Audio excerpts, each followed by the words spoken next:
नमस्कार। न्यूज 24 बिहार झारखंड देख रहे हैं आप। मैं हूं आपके साथ सबा शाहिद शेख। 12 मई को बिहार के पटना में पीएम मोदी रोड शो करने वाले हैं।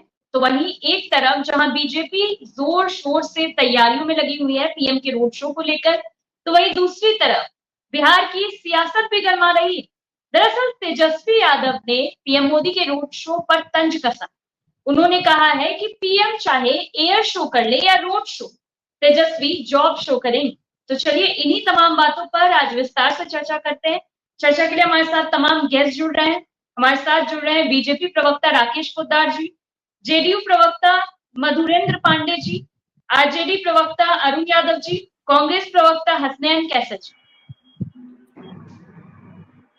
आप सभी का बहुत बहुत स्वागत है। सबसे पहला सवाल मैं अरुण जी से ही लेना चाहूंगी। अरुण जी, एक तरफ जहां पीएम मोदी की रोड शो होने वाली है 12 मई को, तो वहीं दूसरी तरफ आपके नेता तेजस्वी यादव बयानबाजी कर रहे हैं। मामला क्या है? क्या हमारे विपक्ष मौके की तलाश में रहता है बयानबाजी करने के लिए? देखिए सवाल जी, हमारे आदरणीय नेता तेजस्वी यादव जी बयानबाजी करने में विश्वास नहीं रखते। हमारे आदरणीय नेता तेजस्वी यादव जी मुद्दों की बात करते, जन सरोकार की बात करते, जनता के बीच जो समस्या है, महंगाई, बेरोजगारी, भूखमरी, तमाम सवाल जो उस सवाल पर हम बात करते हैं, हमारे नेता बात करते हैं। हाँ, कुछ बयान दिया। जब आप लोगों ने पूछा कि प्रधानमंत्री जी रोड शो करने वाले हैं, तो ये तो बहुत ये खुशी की बात है कि हमारे नेता आदरणीय तेजस्वी यादव जी ने प्रधानमंत्री जी को सड़क पे ला दिया। सड़क पर आके उन्हें प्रचार करना पड़ रहा है। और बिहार में जिस तरीके से तेजस्वी यादव जी के पक्ष में हवा है, लहर है, उससे भारतीय जनता पार्टी डरी और सहमी हुई है। अच्छी बात है, रोड शो करे। ठीक तो कहा हमारे नेता आदरणीय तेजस्वी यादव जी ने, प्रधानमंत्री जी रोड शो करे, एयर शो करे, क्या फर्क पड़ता है? तेजस्वी यादव जी जॉब शो करेंगे। जिस तरीके से उन्होंने महागठबंधन की 17 महीनों की सरकार में 5 लाख नौकरियां देने का काम किया सरकारी, तमाम काम जो किए हैं उन कामों को लेकर हम जनता के बीच जा रहे हैं। और हमारे पास जो घोषणा पत्र है, 24 वचन जो है हमारे आदरणीय नेता का, उसको लेके हम जनता के बीच जा रहे हैं। 24 वचन में जनता के सारे सवाल हैं, इन सवालों को लेकर हम जनता के बीच जा रहे हैं। 1 करोड़ नौकरी देने की बात कही गई है इस वचन में। महिलाओं को 1 लाख रुपया देने की बात कही गई है। अनेकों इसमें पुरानी पेंशन योजना जो है उसे लागू करने की बात है। जाति आधारित गणना कराने की बात है। महंगाई कम करने की बात है। बिहार को विशेष राज्य की दर्जा देने की बात है। तो इन सवालों पर हम जा रहे हैं और बिहार की जनता पूछना चाह रही है कि भाई आप बताओ, 2019 के लोकसभा चुनाव में बिहार की जनता ने 39 सीट दिया, उसके बाद में बिहार में क्या मिला? बिहार की जनता बेरोजगारी से त्रस्त है, महंगाई से त्रस्त है, पलायन बिहार से जारी है। बिहार में भी तो 17 साल से एनडीए गठबंधन की सरकार है। अविगत 10 साल से डबल इंजन की सरकार, आज तक रुई की फैक्ट्री नहीं लग पाई, एक सुई की फैक्ट्री नहीं लग पाई। तो आप प्रधानमंत्री जी बताएंगे ना? सारे सवाल पे आपका जुबान खुलता है। मौत से मछली, मौत से मटन, लेकिन मौत से महंगाई भी होता है प्रधानमंत्री जी। मौत से मणिपुर भी होता है। मणिपुर भी देश का हिस्सा है, उस पर भी तो बोलिए, वहां भी तो जाइए, वहां भी रोड शो करके देखिए, वहां की माताओं बहनों का क्या हाल है, किस तरीके से नग्न रूप से वहां की बहनों को, महिलाओं को घुमाया गया। अत्याचार आज भी जारी है, जल रहा है मणिपुर। तो इन सारे सवालों पर कुछ नहीं बोलेंगे। इधर उधर की बात करके गुमराह करने का काम करेंगे, तरह तरह का भ्रम फैलाने का काम करेंगे। लेकिन इस बार धर्म की राजनीति और धर्म की राजनीति नहीं चलने वाली है। जनता समझ चुकी है, चूंकि इनका चाल चरित्र चेहरा उजागर हो गया है सभा जी, इसलिए बिहार की जनता, देश की जनता जन सरोकार के सवालों पर इस बार मतदान कर रही है और वोट के चोट से एनडीए को, केंद्र सरकार को जवाब दे रही है। चलिए ठीक है अरुण जी, सीधा रुख करते हैं राकेश पोद्दार जी का। राकेश पोद्दार जी, तेजस्वी यादव ने तो बयानबाजी की है, तंज कसा है कि पीएम एयर शो कर ले या रोड शो कर ले, वो तो जॉब शो करेंगे। और अभी भी आपने अरुण यादव जी को भी सुना, और यहाँ तक कि तेजस्वी यादव ने भी ये कहा है, आरोप लगाया है कि बीजेपी मुद्दों की बात नहीं करती। सभा जी, 3 मार्च को बिहार के अंदर राष्ट्रीय जनता दल का रैली हुआ था। राष्ट्रीय जनता दल के रैली में लालू प्रसाद यादव जी चुनाव से पहले ये मुद्दा जो उन्होंने उठाया था, परिवारवाद की उठाया था कि मोदी जी का कोई परिवार नहीं है। दूसरा, उन्होंने कहा था कि वो सनातन नहीं है, हिंदू नहीं है, पहला। दूसरी बार फिर उसके बाद इनका जब हम लोग चुनाव के मैदान में कूदे तो उसके बाद तेजस्वी प्रसाद यादव जी मछली और मटन खा के कहते किसी को मिर्ची लगेगा। दूसरा, तीसरा, आप 3 दिन पहले ही कहते थे तेजस्वी प्रसाद यादव जी कि हिंदू प्रधानमंत्री इस देश में रहे, मुख्यमंत्री हिंदू रहे, फिर भी सनातन कम क्यों है। इनसे मैं पूछना चाहता हूँ, आपके जैसे लोग ही, सनातनी लोग ही जो हिंदू को कम करने का काम किया, जो 1990 में जब सरकार कांग्रेस की थी तो उस समय में आप कहाँ थे? बीपी सिंह की सरकार के उस समय आप कहाँ थे? प्रधानमंत्री हिंदू थे। तो वहां पे जो कश्मीर में हिंदुओं को, ब्राह्मणों को निकाला गया, 1974 में क्या हुआ? 1976 में कांग्रेस की सरकार थी, लगभग 5000 साधुओं को मारा गया, तब आप कहाँ थे?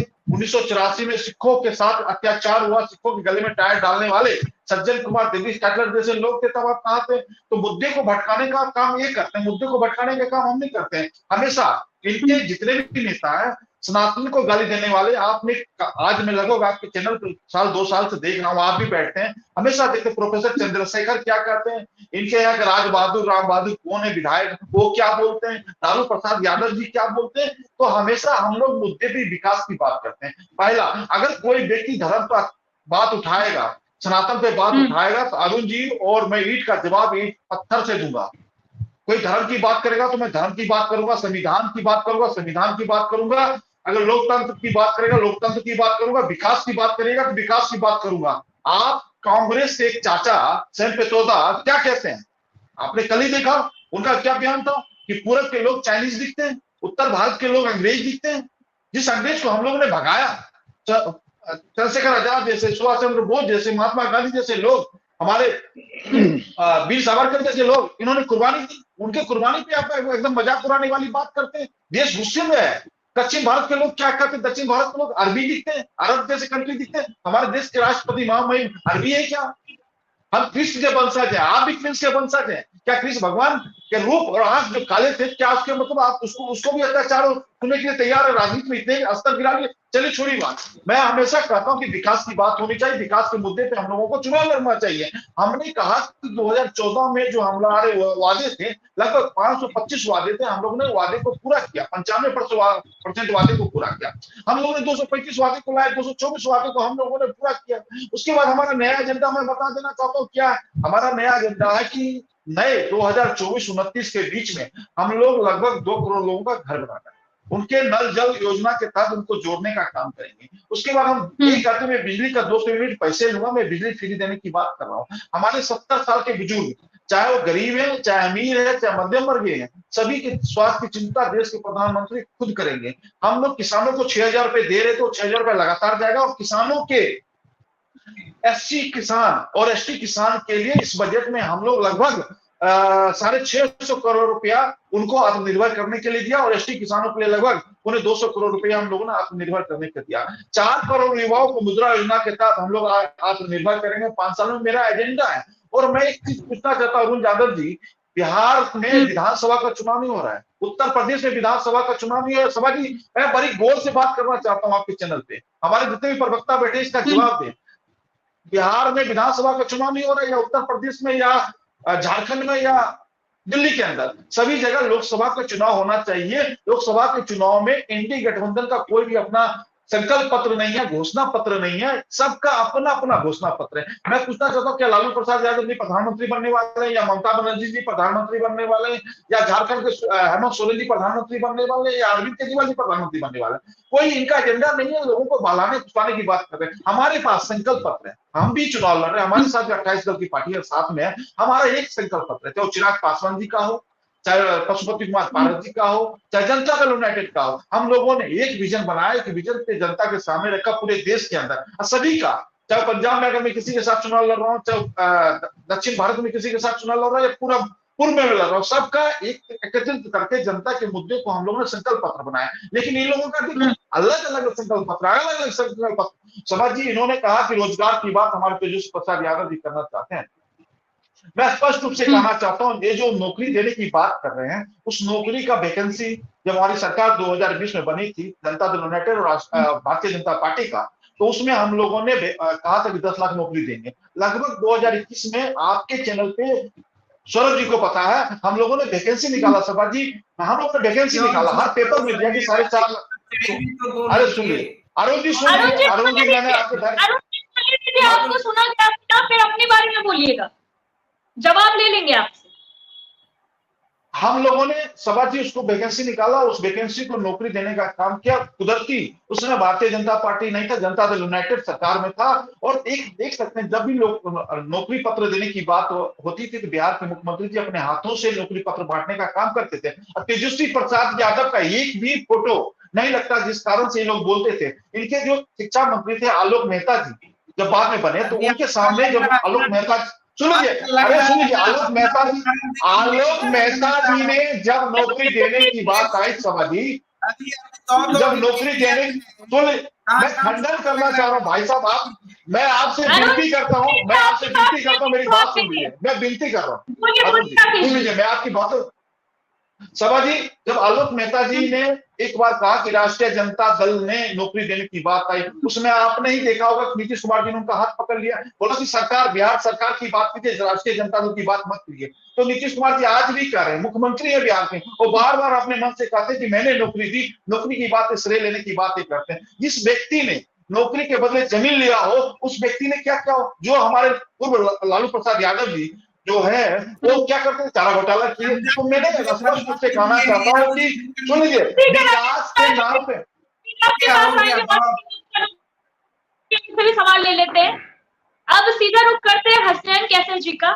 हसनैन जी, आपको क्या लग रहा है, पीएम मोदी की रैली रोड शो होने वाली है, उससे पहले बिहार की सियासत गर्मा रही है, 13 मई को चौथे चरण की चुनाव भी है बिहार में। देखिए सभा जी, चुनाव की मौसम है और गर्मी तो वैसे ही सबको है, कांग्रेस को है, आरजेडी को है, जेडीयू को है और बीजेपी के भाजपा को है। मोदी जी रोड शो ही पूरे 10 वर्षों में आपने लगभग, उन्होंने जो शासन किया है सिवाय चुनाव प्रचार के अलावा कुछ तो किया नहीं है, ये बात स्पष्ट है। इस बात का भी साफ गवाही है कि उन्होंने पूरे जो इंडेक्सेस होते हैं किसी भी प्रजातंत्र को चलाने के लिए, या प्रजातंत्र के जो इंडेक्स होते हैं, उन सब में पूरी दुनिया में इनकी गिरावटें हैं। चाहे हमारा बाहरी पॉलिटिक्स राजनीति हो, चाहे अंदरूनी राजनीति, इसमें सारी गिरावटें। हमारे पड़ोसी दूर से भाग गए, घरों में जो है हमारा जो हाल है, युवा रोजगार बेकार बैठे हुए हैं, अच्छी डिग्रियां लेके बैठे हुए हैं, इवन एमबीबीएस डॉक्टर्स बैठे हुए हैं, उनको जो है रोजगार नहीं मिल रहा है, महंगाई आसमान छुई है। जब भी जो है बीजेपी की से बात कीजिएगा तो ये हमेशा अपने एक ही चीज पे लेगा, मंदिर, मस्जिद और इन सब बातों पे लेके चले जाएंगे। देखिए इन्हें प्रवक्ता ने शुरू की इसी बात से, कभी ये जो है ना जॉब की बात नहीं करेंगे, कभी महंगाई बढ़ रही उसकी बात नहीं करेंगे, महिलाओं की सुरक्षाओं की बात नहीं करेंगे। अभी जो इतना बड़ा घोटाला, चारा घोटाला का बहुत नाम लेते हैं बेचारे ये लोग, लेकिन कभी अभी सुना जो सुप्रीम कोर्ट ने कहा कि ये जो है संविधान के विरुद्ध है, इलेक्टोरल बॉन्ड जो 8,000-8,500 करोड़ रुपया जो आपने लिया है, उसके बारे में क्या बात करेंगे? यदि बताएंगे जो भारत के जितने भी जो प्राइवेट जो प्रॉपर्टीज थी जो सरकार की, जो 7 जो कमाऊ पुत्र थे वो लोग, उसको आपने जो औने पौने दाव में जो बेच दिया, उसके बारे में आप क्या बात करेंगे? भारत में जो 16.5 लाख करोड़ रुपया जो आपने जितने आपके कॉर्पोरेट के लोग हैं उसको 32-33 जितने भी हैं उनको आपने माफ कर दिया, उसके बारे में आप क्या बात करें? किसानों का जो पैसा है आप उसके बारे में बात नहीं करेंगे। रेल का जो किराया जो महंगा हो जाता है बकरी की तरह, भेड़ बकरी की तरह जिस तरह से ढूस के भजा था, उसके बारे में आप क्या बात करेंगे? तो ये जो रोड शोज है, मैंने इनका रोड शो हर जगह चलता रहता है और ये चलता ही रहेगा। वाकई कांग्रेस और आरजेडी या महागठबंधन के लोग या इंडिया गठबंधन के लोग जो है वाकई अपना जो है कर्तव्य दिखाएंगे, अपने रोजगार शो के जरिए से दिखाएंगे, महंगाई को कम करने के शो दिखाएंगे। इसके अलावा जो है न्याय के जो है सामाजिक न्याय जो हमारा है, जिसमें जो है सबका समावेशी हो, सबका हो, सबको महिलाओं के सशक्तिकरण के लिए बात करेंगे। एक और बात करें, आप महिला बैठी हुई है, क्या एक प्रधानमंत्री का कर्तव्य नहीं बनता है कि जो व्यक्ति जो 4000 से ज्यादा वीडियो और 4 से ज्यादा औरतों के साथ, महिलाओं के साथ जो उनका एक अपने खुद उसको वीडियो बनाता है, उसके साथ दुर्व्यवहार करता है और क्या क्या गनिन बोलते हुए मुझे इस स्क्रीन पे शर्म है, तो उसके बारे में एक बयान दिए। लेकिन जो एक प्लान जिस तरह से प्लान करके बंगाल में इन्होंने उसके बारे में बना करके पूरी टीवी चैनल बना करके उसके बारे में फेक जो है उन्होंने ये किया है, उसके बारे में हर जगह फैलाया जा रहा है। लेकिन जो है जो अभी जो उन्होंने खिलाड़ियों के साथ, जो महिला खिलाड़ियों के साथ किया, उसके बेटे को टिकट दी जाती है, उसके बारे में बात नहीं करेंगे।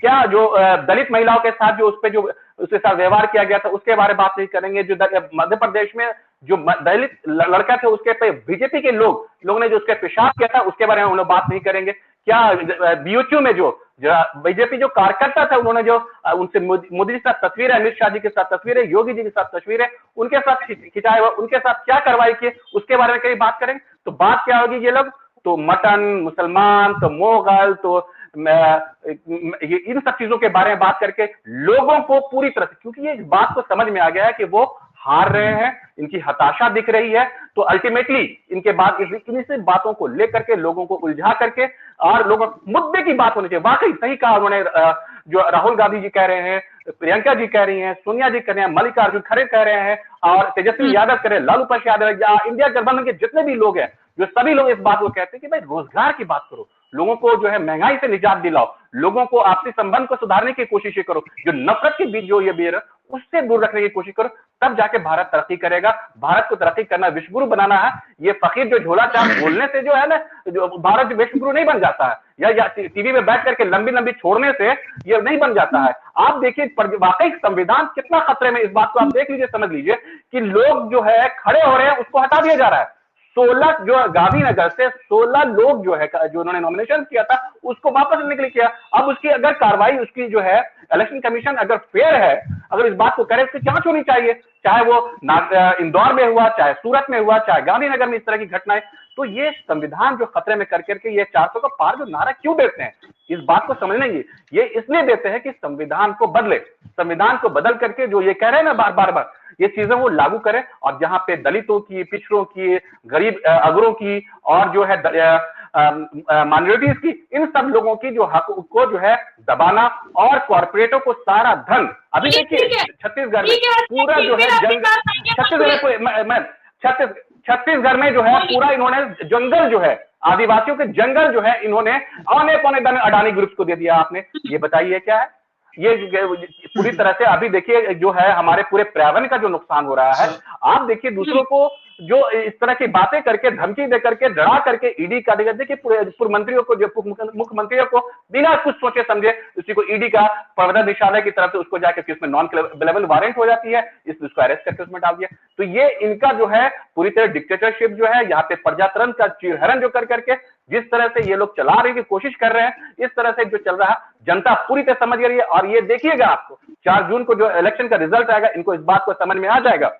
जो राजपूतों के साथ इन्होंने किया है, राजपूतों के साथ जो किया, उस देखिए इतनी अंदर में जो है अक्खड़पन है इसको कि एक राजपूत जो है, महिलाएं शपथ ले रही है कि अपने आप को आग से जला लेंगे, और उस कैंडिडेट के बारे में उल्टी सीधी बातें करता उनके बारे में, उसको वापस नहीं। ये बड़ा अच्छे से करे, सैम पत्रोदा की बातें कर रहे थे, कभी इनका जो अपने के जो कैंडिडेट हैं, जो उन्होंने इस जो राजपूतों के बारे में, जो क्षत्रियों के बारे में जो बोला है, उसके बारे में कभी निंदा की है? निंदा नहीं की है। तो ये कहना इनको सिर्फ जो है क्या कर रहे हैं, आपके पास फिर आ जाएंगे मधुरेंद्र जी।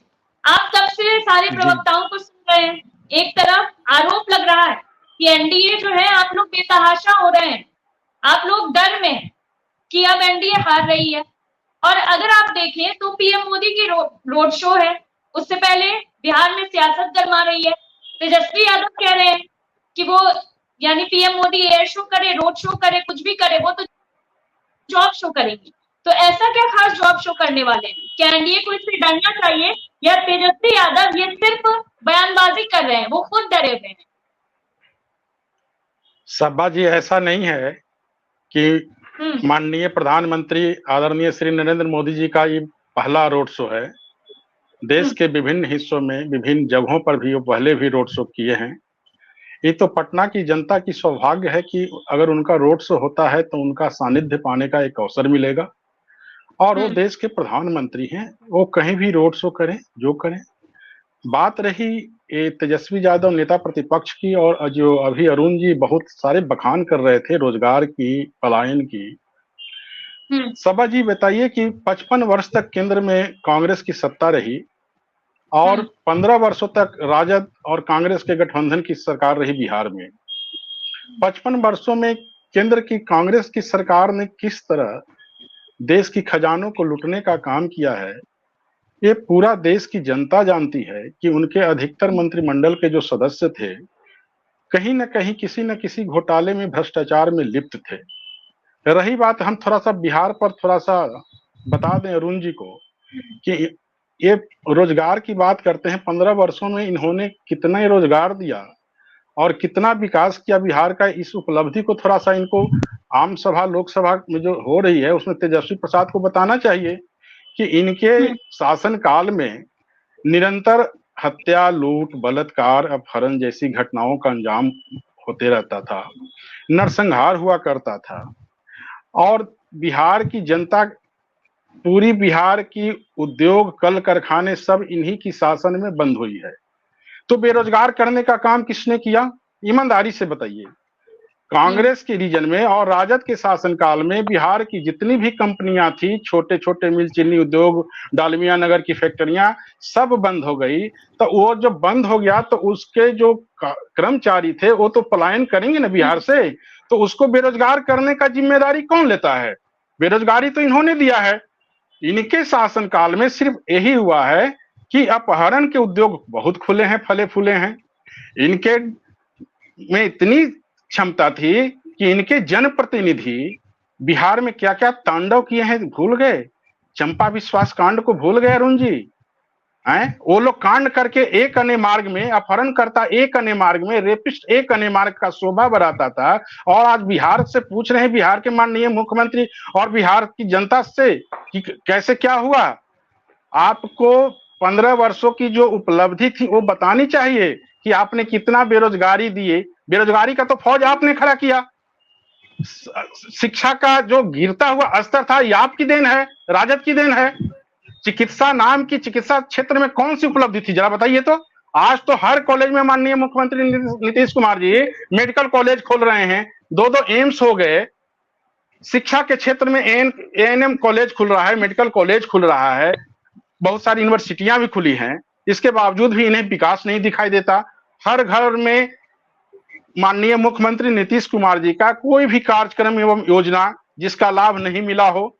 और विकास की तो बात छोड़ दीजिए, उन्होंने तो सामाजिक सुधार करने का भी काम किया है। सामाजिक सुधार करने वाले देश में कितने नेता हैं जरा बताइए तो। पूर्ण शराबबंदी लागू करके, बाल विवाह उन्मूलन करके, दहेज उन्मूलन करके उन्होंने सामाजिक सुधार करने का काम किया। बोलिएगा, आपको बोलने का वक्त मिलेगा, जवाब देंगे आप। किसने किया? महिलाओं को, महिला सशक्तिकरण किसने मजबूत किया? आपके शासनकाल में अरुण जी बिहार की नगर निकाय चुनाव और पंचायत चुनाव बंद था। सब्बा जी याद कीजिए, यह चालू कराने का किसने काम किया? माननीय मुख्यमंत्री नीतीश कुमार जी के शासनकाल में यह चुनाव हुआ और अति पिछड़े लोगों को, जिसका कि आपने आरक्षण का विरोधी हैं, अति पिछड़े महिलाओं को और अति पिछड़ों को आरक्षण देने का काम किया और चुनाव करके पंचायत और नगर निकाय को अधिकार देने का काम किया। उसके बाद भी पूछते हैं कि विकास कहीं दिखता नहीं है। आज बिहार की सड़कें देख लीजिए, नल देख लीजिए, बिजली कहाँ मिलती थी? बिजली राजद शासन काल में कितने देते थे अरुण जी बताइए? बिजली कितने देते थे आप? उसके बाद भी आपको विकास दिखाई नहीं देता। हर घर में नल जल। बिहार की लड़कियां पढ़ने जाती है सब्बा जी, बिहार की लड़कियां आजादी से पढ़ने जाती है। सबको साइकिल, प्रोत्साहन राशि, कंप्यूटर, सब चीज से माननीय मुख्यमंत्री नीतीश कुमार जी ने उसको प्रोत्साहन करने का काम किया है। Mid day meal, student credit card, ये लोग जॉब कार्ड खेल रहे हैं। जॉब देकर फिर जमीन लिखाने का चल रहा है क्या? जॉब देने के बहाने फिर जमीन लिखाने का चल रहा है षड्यंत्र। इस बार जनता आपको मोहलत नहीं देने वाली है। आपकी जंगल राज की पुनरावृत्ति इस बार बिहार में नहीं होने वाली है, जान लीजिए। चलिए मधुरेंद्र जी, माननीय जवाब ले लेते हैं। अरुण जी, जी जी, इतने सारे आरोप लग गए, आप जवाब दे दीजिए जरा। बिल्कुल गंभीरता से सुन रहा था सभा जी, आप भी सुन रही थी और आपके चैनल के माध्यम से बिहार और देश की जनता भी सुन रही थी। आपने दोनों प्रवक्ता का वक्तव्य को सुना, एक भारतीय जनता पार्टी और दूसरे हमारे डॉक्टर मधुरेंद्र जी जदयू से। लेकिन इस क्रम में आपने उपलब्धियां कुछ नहीं सुना। 17 साल से नीतीश जी और भारतीय जनता पार्टी की सरकार है बिहार में, और केंद्र में 10 साल से भारतीय जनता पार्टी की। लेकिन ये लोग अपनी उपलब्धियां छुपाने के लिए, अपनी जो है विफलताओं को छुपाने के लिए, अपनी उपलब्धियां गिनाने के बजाय क्या कहा, 55 साल से कांग्रेस, 15 साल से लालू यादव जी की जनता तो पूछेगी ना, जनता तो देखेगी, अरुण जी पूछेगी आपसे। सुन लीजिए मधुरेंद्र जी, इसलिए हम साइलेंट नहीं कर रहे थे। आप अपनी बात को पुनः रखिएगा। 15 साल गरीबों का सरकार था, जनता का राज लालू यादव जी के राज को कहा जाता था। आज भी पूरे बिहार के किसी कोने में आप चले जाइए सभा जी, एक पत्रकार के नाते नहीं, एक कॉमन पब्लिक के नाते सर्वे करने के लिए निकल जाइए। अंतिम पायदान में खड़े हुए व्यक्ति से पूछ लीजिए कि आपको शान से जीने का ताकत किसने दिया, अधिकार की लड़ाई आपकी सब पे किसने लड़ा, आपके जुबान में आवाज किसने दिया, तो बताएंगे आदरणीय लालू प्रसाद यादव जी। गरीबों के मसीहा कहलाते हैं वो। लेकिन ये लोग कभी बोल रहे थे कि 15 साल के शासन काल में जो नौकरियों की चर्चा, जो विकास की बात कर रहे थे, मैं बताना चाहता हूँ, शिक्षा की बात भी हमारे साथी बोल रहे थे। लालू प्रसाद यादव जी और राबड़ी जी के शासन काल में ही डीपीएससी के माध्यम से 25,000 शिक्षकों की नियुक्ति हुई, और उसके बाद 2005 से लेकर 2005 तक एनडीए की जो सरकार रही, कभी नियुक्ति नहीं हुआ। किस तरीके से नियुक्ति हुआ? सर्टिफिकेट लाओ, नौकरी पाओ, यानी शिक्षा व्यवस्था चौपट करने का काम किया। पुनः फिर आपने देखा महागठबंधन की सरकार बनी तो तेजस्वी यादव जी के शासन काल में ही, उनके प्रण से ही बीपीएससी द्वारा 2,17,000 शिक्षकों की नियुक्ति हुई। देश में, बिहार में नजीर पेश करने का काम किया। हमारे समय में दरोगा की नियुक्ति, सिपाही की नियुक्ति, दक्षता की नियुक्ति, प्रोफेसर की नियुक्ति, रिकॉर्ड है। इन लोगों को जानकारी नहीं है, और ये लोग अपनी उपलब्धियां कब गिनाएंगे पता नहीं। अभी राकेश सिंह भी बोल रहे थे, ये तो नौकरी की बात करते हैं आदरणीय तेजस्वी जी और राष्ट्रीय जनता दल, ये तो हमारा ये दिन था, यह देश जानती है, प्रदेश के पब्लिक डोमेन में है। जब हमारे आदरणीय नेता तेजस्वी यादव जी ने 2020 के बिहार विधानसभा चुनाव में कहा हमारी सरकार बनेगी तो हम 10 लाख सरकारी नौकरी देने का काम करेंगे, उस समय उलट जो प्रतिक्रिया थी माननीय मुख्यमंत्री जी का, क्या कहा था उन्होंने तेजस्वी जी के संबंध में? कहां से नौकरी लाएंगे, कहां से पैसा देंगे, बाबूजी के घर से पैसा देंगे, ये पूरा पब्लिक डोमेन है। वहीं भारतीय जनता पार्टी के शीर्ष नेतृत्व ने, केंद्रीय नेतृत्व आकर 2020 के बिहार विधानसभा चुनाव में कहा भारतीय जनता पार्टी ने, अगर राष्ट्रीय जनता दल तेजस्वी जी 10 लाख नौकरी की देने की बात करते हैं तो हमारी सरकार बनेगी तो 19 लाख नौकरी देने का काम करेंगे। भारतीय जनता पार्टी ने प्रोमिस किया था, सरकार बनी भारतीय जनता पार्टी की, लेकिन नौकरी कहां गायब हुआ पता ही नहीं चला। 2020 से लेके 9 अगस्त 2022 तक एनडीए की सरकार रही, नीतीश जी और भारतीय जनता पार्टी की सरकार ने बता दे कौन सा वैकेंसी निकल गया, भारी संख्या में नौकरी क्यों नहीं मिला। जब 9 अगस्त को बिहार में नीतीश जी भाग कर आए, भाजपा छोड़ कर आए, एनडीए से अलग हुए और लालू जी के शरण में गए, तेजस्वी जी के शरण में गए, कहा कि हमारी पार्टी को समाप्त कर देगा, यह पब्लिक डोमेन में है। और उन्होंने कहा लोकतंत्र खतरे में है, संविधान खतरे में है, इसलिए हम महागठबंधन में शामिल होना चाहते हैं और समाजवादियों की सरकार बनाना चाहते हैं। आपने देखा नीतीश जी मुख्यमंत्री बने, हम लोगों के सहयोग से सबसे बड़ी पार्टी होने के बाद भी हमने मुख्यमंत्री बनाया हमारे नेता तेजस्वी जी और लालू जी ने, और उस मंत्रिमंडल में आदरणीय हमारे नेता तेजस्वी जी डिप्टी सीएम बने। और जो प्रण था और नीतीश जी ने स्वीकार किया, और स्वीकार ही नहीं, पब्लिक डोमेन में ये बात है। 15 अगस्त को 9 अगस्त को सरकार बनती है और 15 अगस्त को गांधी मैदान में झंडा तोलन के उपरांत कहा नीतीश जी ने कि तेजस्वी यादव जी का जो 10 लाख नौकरी देने का जो प्रण है वो हम पूरा करेंगे। 10 लाख नौकरी तो देंगे ही, उसके बाद 10 लाख रोजगार भी देंगे। उसके बाद 17 महीने के दौरान सिर्फ शिक्षा विभाग में 2 वक्त है और कुल मिलाकर विभिन्न विभागों में 5 लाख सरकारी नौकरियां देने का काम किया। ये लोग किस मुंह से बोलते हैं? और 3 लाख नौकरियां अभी पाइपलाइन में है जो छोड़। चलिए ठीक है, आपने इतने सारे सवाल उठा लिया तो जवाब देना तो बनता है ना, इन लोगों को जवाब दे दीजिए आप। ठीक है तो बोलिए राकेश जी। मुद्दे की बात करनी नहीं है, इधर उधर की बात करनी है, कभी मंदिर की, कभी मस्जिद की, कभी गाय की, राकेश जी से जवाब दे लेते हैं, मधुरेंद्र जी के पास जाएंगे। ठीक है अरुण जी, फिर आपके पास आएंगे। बात करते हैं और सरकार की बात को रख रहे हैं। जी अरुण जी बोलिए। राकेश पोद्दार देखिए सभा जी, मैं कांग्रेस और राष्ट्रीय जनता दल के प्रवक्ताओं का सीधा जवाब देना चाहता हूं। कांग्रेस के प्रवक्ता इतने बड़ी बड़ी बातें छोड़ रहे थे।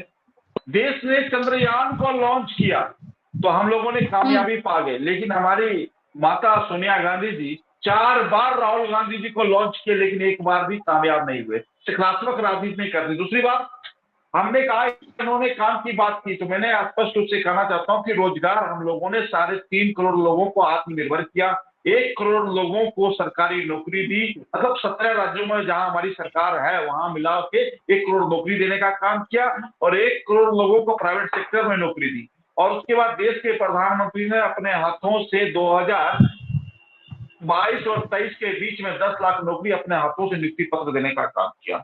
और फिर भाई साहब इलेक्ट्रॉनिक बॉन्ड पे पूछते थे, इलेक्ट्रॉनिक बॉन्ड का जो मैं बता रहा हूं कि सुप्रीम कोर्ट कह रहा है 20,000 करोड़ रुपया पकड़ा गया इलेक्ट्रॉनिक बॉन्ड के माध्यम से। अरे कांग्रेस के प्रवक्ता सुनो मेरे भाई, 6,000 करोड़ रुपया भारतीय जनता पार्टी का प्रवक्ता हूं और प्रदेश का प्रवक्ता हूं, उसके नाते मैं बोल रहा हूँ 6,000 करोड़ रुपया मेरा था।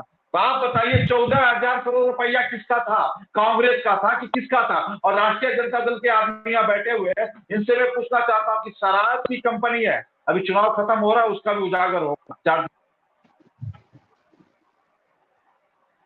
चलिए ठीक है, मधुरेंद्र जी से जवाब ले लेते हैं, शायद कुछ टेक्निकल इशू है। मधुरेंद्र बोलिए। सब्बा जी, अभी अरुण जी बता रहे थे, गरीबों पिछड़ों के मसीहा बता रहे थे लालू प्रसाद यादव जी को। गरीबों पिछड़ों और अकलियतों के नाम।